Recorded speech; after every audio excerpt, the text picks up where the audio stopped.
Guys, welcome in the second video for editing pictures in Steve McCurry style.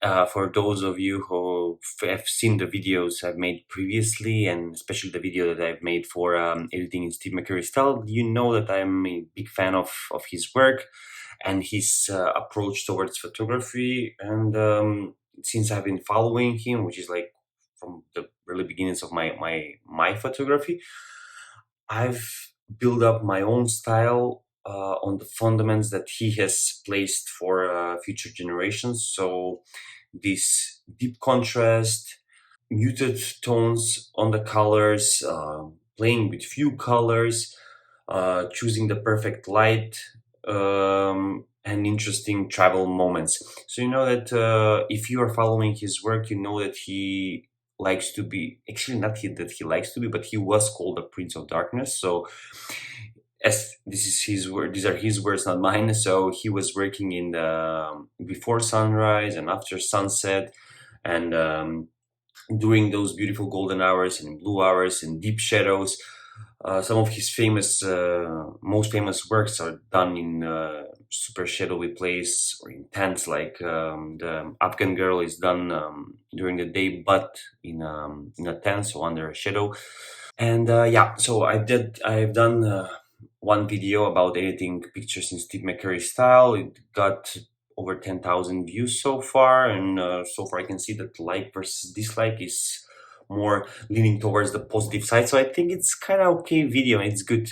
I've been back to that image few times.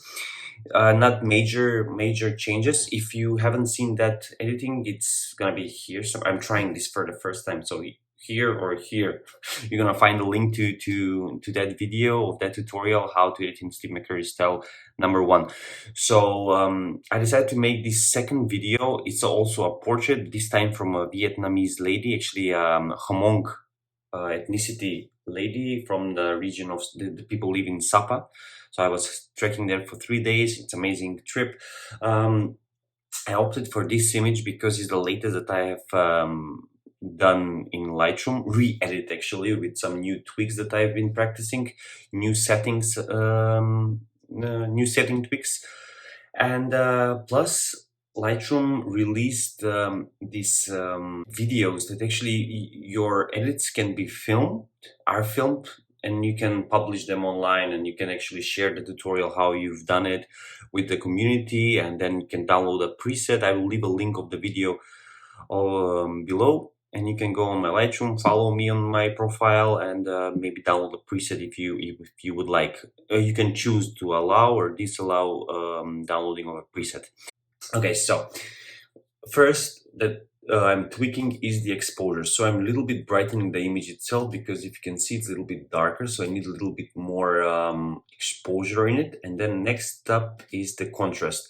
In the previous edits that I've done, you've noticed that I'm simply lowering the contrast, but for this image particularly, I decided to increase it.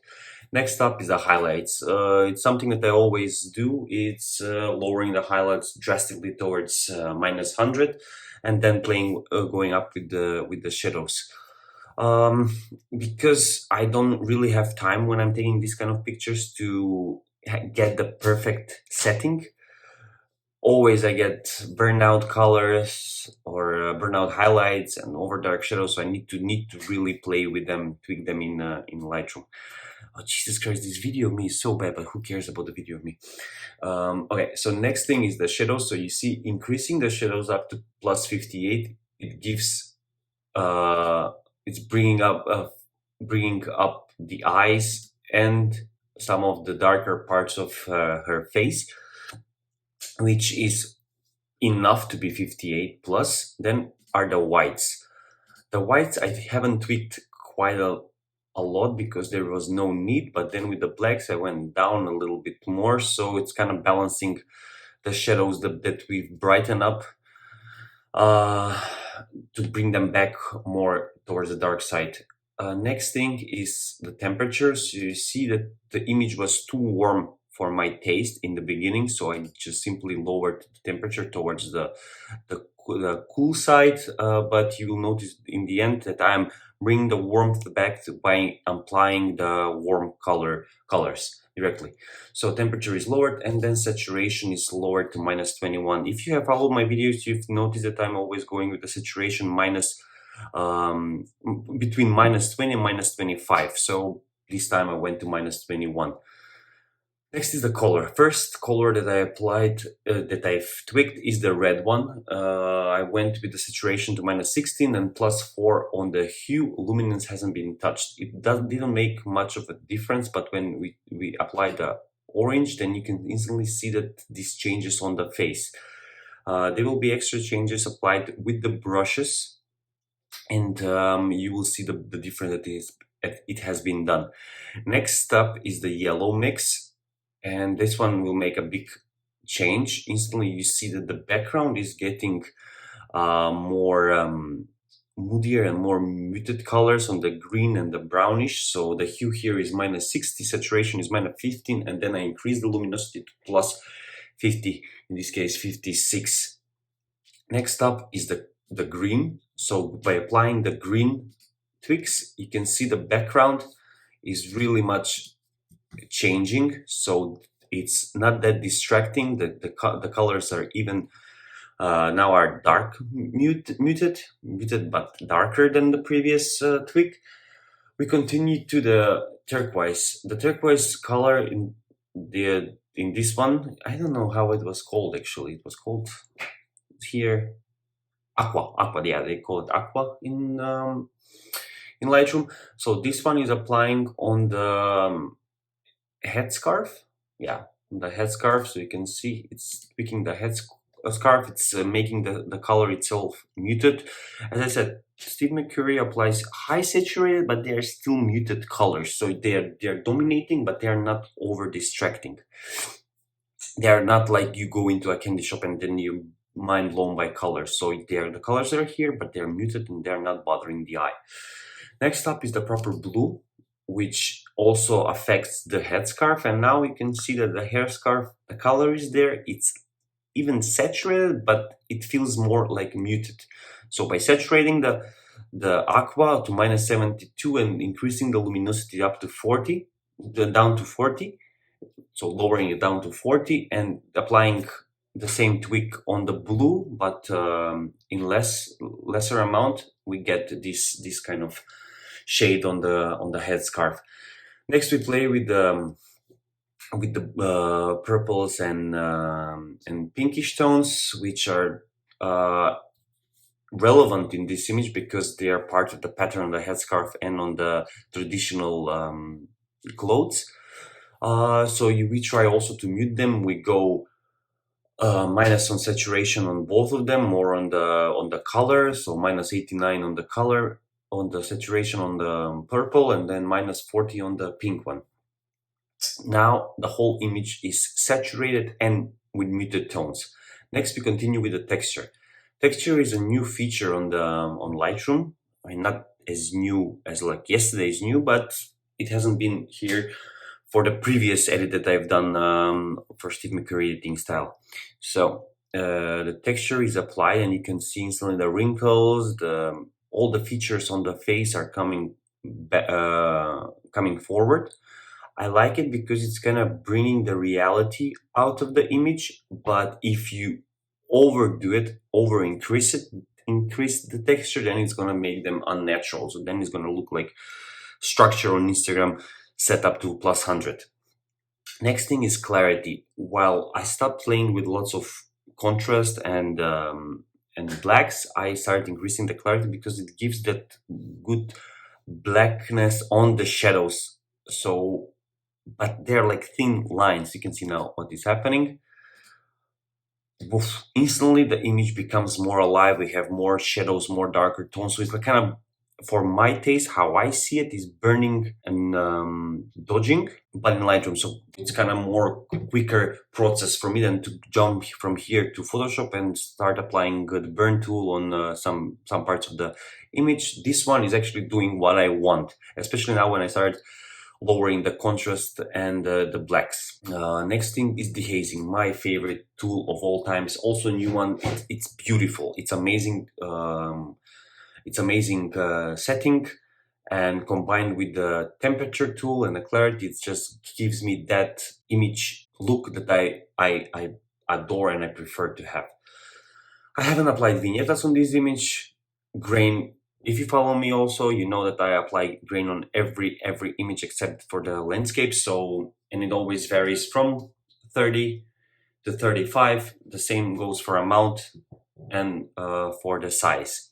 Next thing is the sharpening. Sharpening is lower to 10 and the default is 40. I don't really appreciate sharpening because it's giving this very artificial um, look on the image, and I by making the image crisp and sharp with the grayness and texture, it's quite enough, and it gives me that old film look, or like the image has been already printed look. Sharpening is not needed, it's too digital for me, I don't really appreciate it.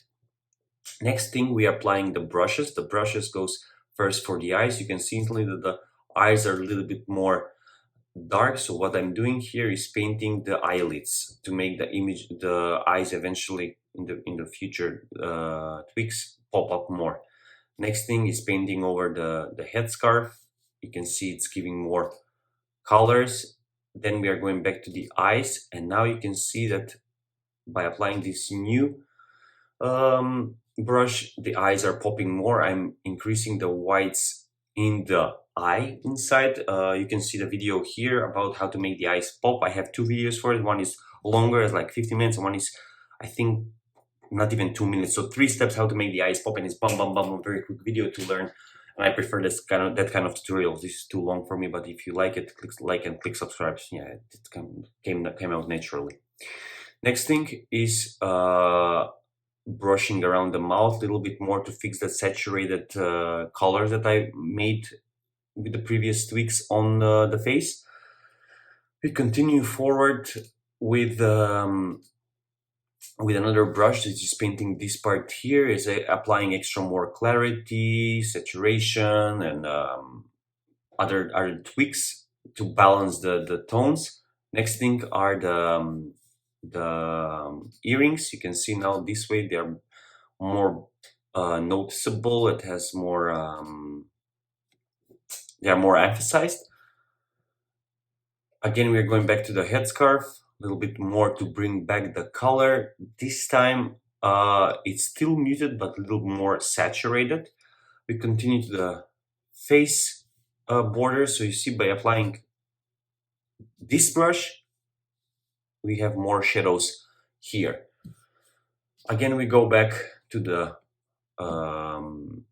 headscarf. Now we have darkened this part here, and again on the headscarf. The next one is the radial filter that I apply on the center of the face to bring it more, to make it more popping. Now totally she is dominating the image. Instantly we are drawn towards her face expression. We have another gradient. Now we are working on the eyes. You see now how it is, and then applying the gradient filters on the eyes are popping. Again, you saw the video up. You make sure you check out that video about how to make the eyes pop, and you will learn this in 1 minute, and it's amazing tool. Next thing is the cropping. The image is cropped. Voila, that's it. The image is finished. Guys, I hope you liked it. If you like to see a little bit more detailed on the brushing, then please text in the comment. I will make sure to make a video for that also.